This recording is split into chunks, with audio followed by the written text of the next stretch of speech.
And now, it's time once again for the show that gives glorious voice to 25 million business owners across the fruited plain. Radio Free Enterprise with Frank Felker. Thank you, Dude Walker. Yes, indeed, I am Frank Felker. Welcome back to Radio Free Enterprise. My guest today is Tyler Wagner. Tyler is a master book marketer and the creator of Authors Unite, calling in from Miami, Florida.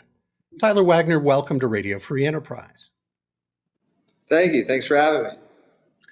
Tyler, it's pretty amazing what you've been able to accomplish. You've helped hundreds of authors become Amazon bestsellers, USA Today, and Wall Street Journal bestsellers. And we're going to talk today about how you do that and how you could do it for somebody watching or listening today. But I want to start out with, this sounds great. But what does it really mean to me as an individual?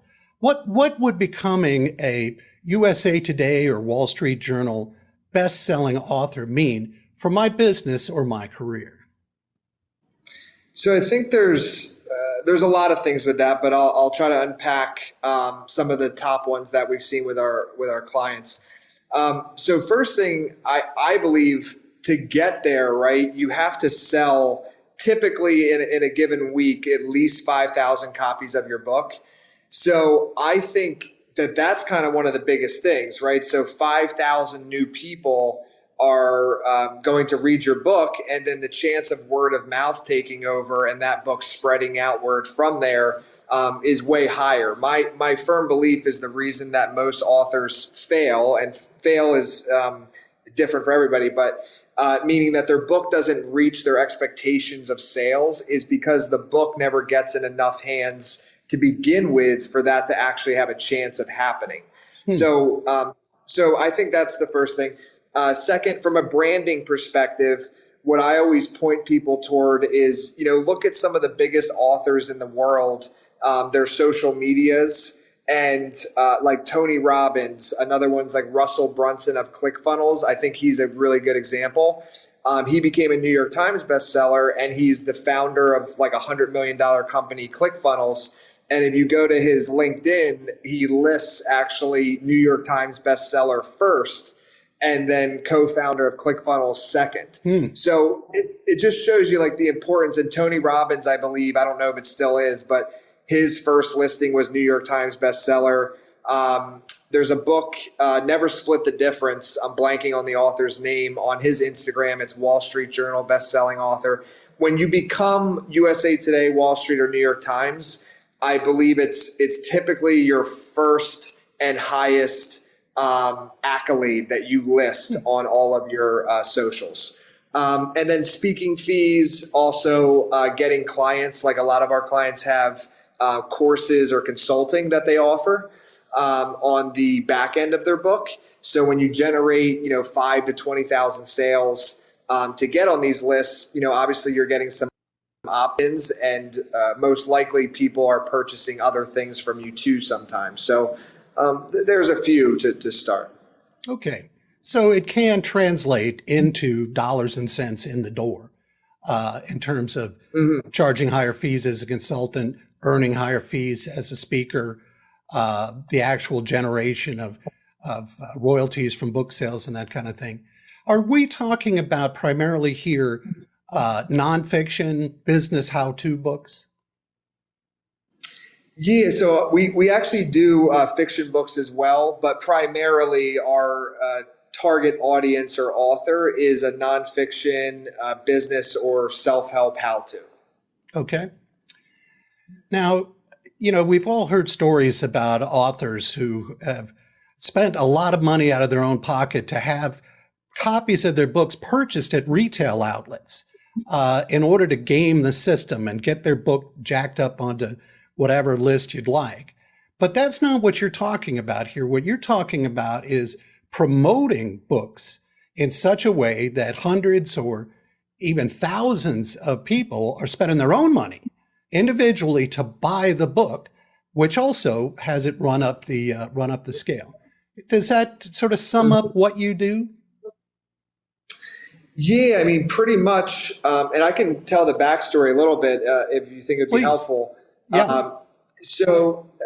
Basically, I've been doing this now for about 10 years. And what happened is if you go online on Google and just type in like ebook sites, ebook promotion sites, there's like thousands of them.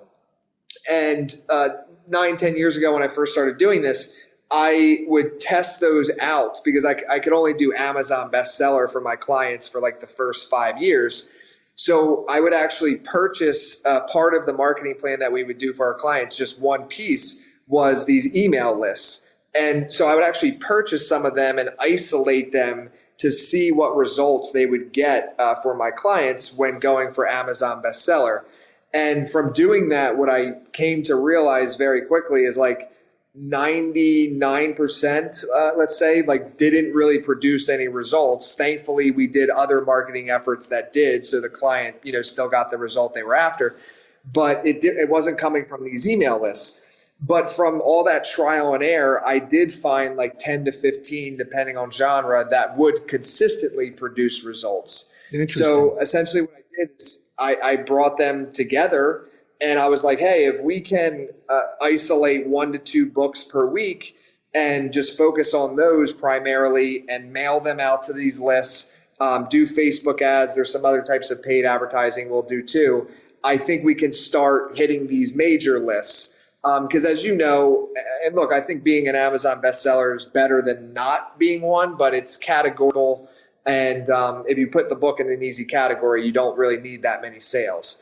When it comes to Wall Street, USA Today, there is you can't game it, let's say. Like you definitely need at least 5,000 sales to have a shot. So either way, based off of all the testing I'd done, I knew if we could just isolate 1 to 2 books, we could probably get that. We did our first one like 5 years ago. It sold 4,800 and the guy hit number 8 on Wall Street Journal. And then ever since then, we've continued to do it. And now typically our clients are getting anywhere from 7 to 20,000 sales in a week. And then they're hitting these lists. Yeah. And I just want to reiterate that when it comes to promotion, that's been used for years, probably over a century, to promote films and books and concert tickets and record albums and you name it. I mean, it's just a part of the entertainment business is promoting your property. So it's, in some movies, for example, they spend more on promotion than they do on producing the movie. So that just highlights, how important it is. Now, I would be willing to bet that in terms of who you will accept to work with, because you're going back to these same lists and offering books on a fairly frequent basis for sale, that these books need to have some value to them. They need to be relatively well written at least, and that they solve a particular problem for a given audience. Is that a fair statement? Yeah. So what's cool about it is, so the answer is yes, but also that the way we've built the business, because we do focus primarily on the marketing side, is by partnering with publishers. So what happens is like I've partnered with a lot of publishers that I trust, are only, and they're really the ones doing the vetting process. So I know from certain publishers, like if the book is coming to us to do one of these campaigns, in all honesty, I don't really need to vet it that much, just as long as I know that the actual topic will align with our audience. But as long as that's the case, I know that, these publishers I'm speaking of, like I trust them enough that the book is going to be in a good standing by the time it gets to us. That's great. And that's a great benefit of you having done this for this long and put together these partnerships that that they're doing the vetting and the sort of the bird dogging for you to find the good books. Now, can you tell us like a success story of a particular client? And the way I'd like for you to do it is, here's where they were before they came to you. This is what you were able to do for them. Here's where they are now. Yeah, for sure. So there are a lot that come to mind. I actually, literally like an hour and a half ago, I just did a testimonial interview with a client that we just did a campaign for. Perfect. So he's really fresh, so I'll speak to him.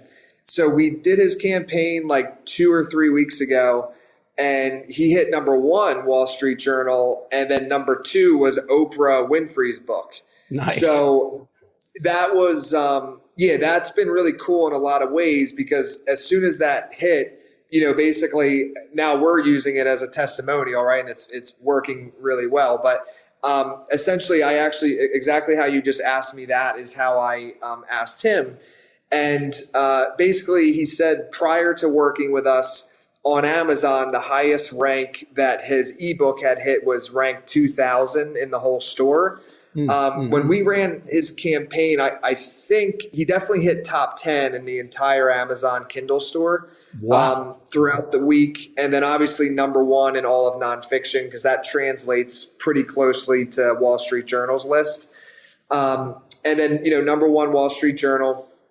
And then what he said so far, it's very recent, right? So he said one thing is because he's ahead of Oprah, a lot of people in his circle are talking about it. And even his daughter told his teacher about it. Like, my dad's book beat Oprah's book. So either way, though, we'll see what all his benefits are down the road. He is a public speaker, and he does plan on doing a series of these books. The book's called 22 Talk Shifts, and the author's name's Krister Ungerbach. Just for anybody listening, if they want to check out the book.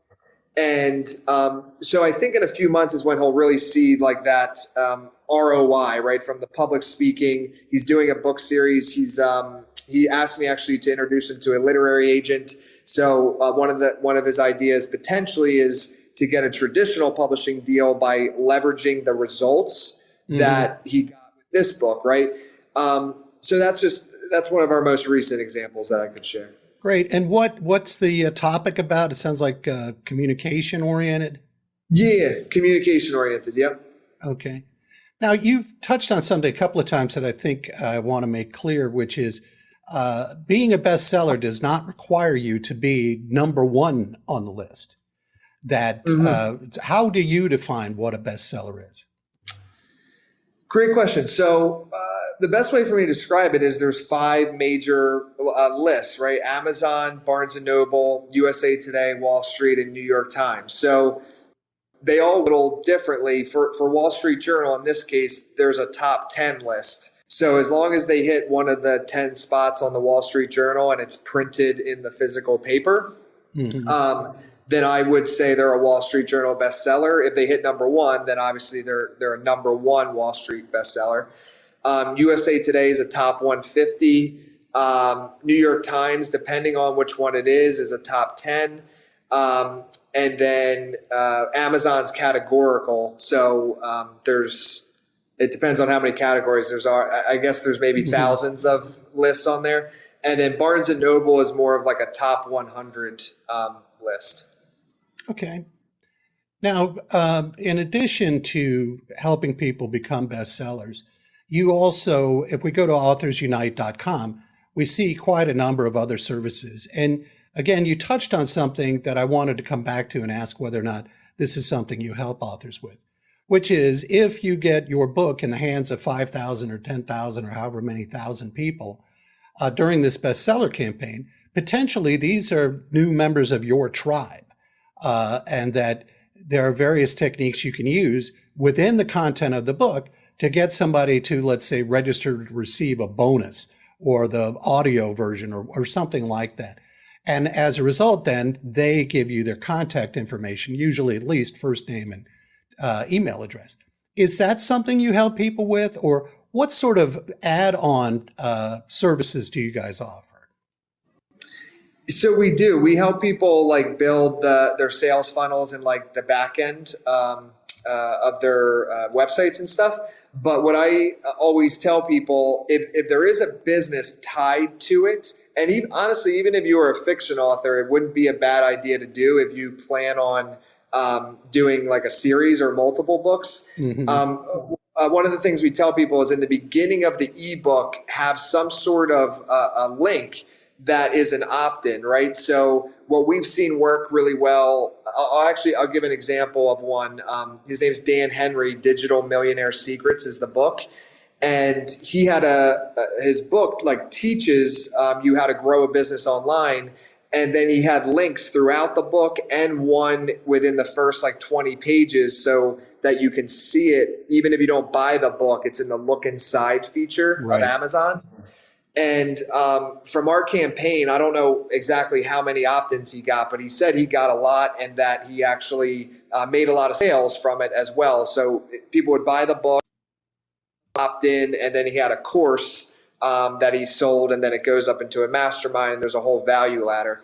But I think I always tell my clients, like, there's no reason not to have that, right? So even if it's something like an action guide, we've seen that work well. So in the first few pages, like before you continue reading or before you start reading, go here to download your action guide that will maximize your reading experience. Mm-hmm. And, because if you get a few thousand opt-ins or a few hundred opt-ins, that can lead, like you said, that they're your tribe now. And the unfortunate thing of Amazon is even though people buy your stuff, you don't get that customer data. Right. So you have to actually place things in your book. Mm-hmm. Yeah, they get between you and the readers, no question. It's funny you should mention that. I'm sure you've heard of Pat Flynn.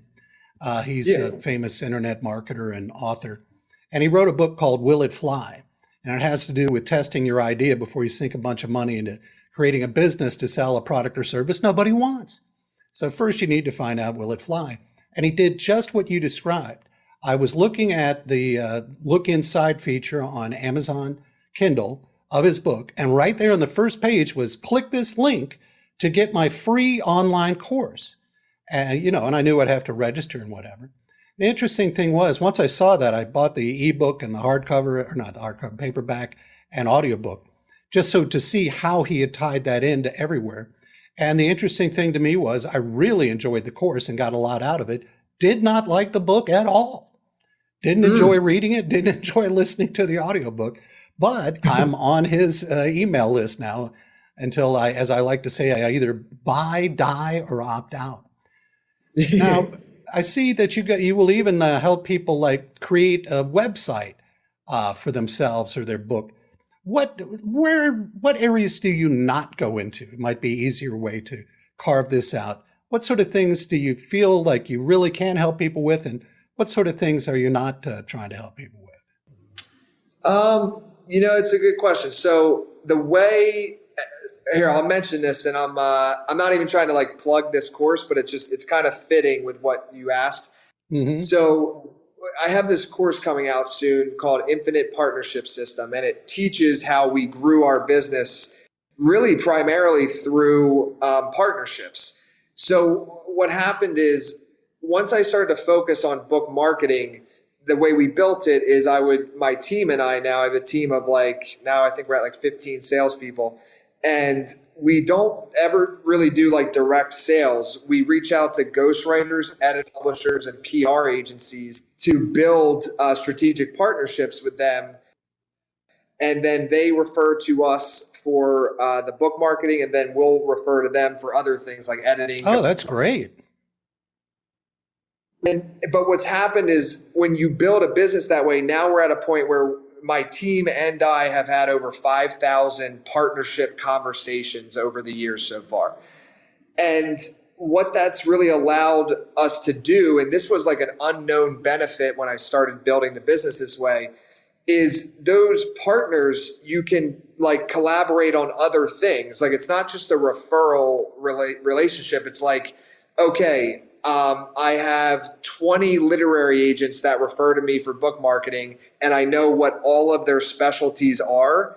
So now when somebody comes to Authors Unite and they're looking to go the traditional route, I have a team of 20 literary agents that I can send them the info, and actually the deal can flow through Authors Unite. So and then the same thing was sometimes with publishers or ghostwriters or editors is a good example. So I have hundreds of ghostwriters I know, hundreds of editors that they're not in-house. They're not just working for Authors Unite, but I know all of their expertise is what they focus on as far as genres. And so when somebody needs editing, I can have it come through Authors Unite and then use one of my partner editors or ghostwriters. Oh, that's So great. the reason I position it like that is like in-house, we really focus on the marketing and we do publishing as well. But as far as the editing, ghostwriting, PR, like that's all my partners that are kind of behind the Authors Unite brand is the best way to put it. Well, that's great. That makes a lot of sense, and congratulations on putting that together over the years. Clearly, you must be treating people correctly, or they wouldn't partner with you, or at least stay partners with you. Yes, yeah. So, Tyler, the elephant in the room that's been going unacknowledged is, how much does all of this wonderfulness cost? I would like to become, let's say, a Wall Street Journal or a USA Today best-selling author. How much is that going to set me back? Yeah, so for our bestseller campaigns, it's a pretty wide range. It's anywhere from low five figures to mid five figures for those sort of campaigns, from Amazon to USA Today, Wall Street. And then if you were, going for something like New York Times, that's it's a whole different story. But that the budget necessary to move that amount of books and have a chance, that could be potentially in the six-figure range. Okay. All right. And how long does it take? Let's say I reached out to you today and my book is already published and it's all ready to be promoted. How long before I become a bestseller on one of these lists? So it depends on the list. So like Amazon, Barnes and Noble, those we could do within about 30 days or so from you engaging us. When it comes to USA Today, Wall Street, that just depends on our timeline. So right now we're capable of doing up to 2 per week that we feel comfortable with our marketing capabilities. So right now we're booking into August, September for that. So if you were to engage us now, and we're in, this is bad, we're in May right now. Right. Yeah, I was like March, so we're in May. So if you were to engage us now, we could do it August, September time. And then for New York Times, that you'd really want to start that way earlier, because that's more of like a pre-order type of situation. The other bestseller lists, our strategy is more discounting the ebook, and that all the sales actually happen in the same week. Right. Whereas a New York Times, you really want to start 6 to 9 months, potentially even longer. And it's a full pre-order campaign strategy. Great. That was very clear. So if somebody is watching or listening and they do want to learn more about this, what's the best way for them to connect with you? So if you're interested in this, the best way is just authorsunite.com. And if you fill out the application at the bottom of the homepage, that will then prompt you to schedule a time with me or somebody from our team. And if you have any questions, we do have a little chat. It is a real person, but obviously the initial message is like a bot. And you can ping us a message there, and we're happy to answer there. Great. Well, I'm looking forward to, when is that course coming out, your partnership course? So that will be June 7th. So about 2 weeks. Okay, that's coming right up. Well, I'm looking forward to learning more about that, but we're just about out of time. But I always like to close by asking my guest if there's some question I have not asked you or a thought that has come to mind that you'd like to share before we sign off. Oh, that's a good question. I don't know. No, I would just say this. One of the things that I've seen because we do a lot of the marketing side is a lot of times people, they get referred to us and we can still do the campaign, but they end up having to wait longer than they anticipated because they didn't think about the marketing far enough in advance. So I would just say, if you are an author or soon to be author rather, just instead of just focusing on one thing at a time, I suggest think about, have the end in mind and really plan that out in the beginning. Get your marketing team ready before the book is even finished, right? Get your PR team ready so that everything actually works out in a proper timeline for you. That's great advice. Well, Tyler Wagner, thank you so much for joining me today on Radio Free Enterprise. Thanks for having me. Thanks again to Tyler, and thank you for joining us. Until next time, I'm Frank Felker saying I'll see you on the radio. Forgiving your entrepreneurial sins with a gentle wave of his microphone, here's Frank Felker.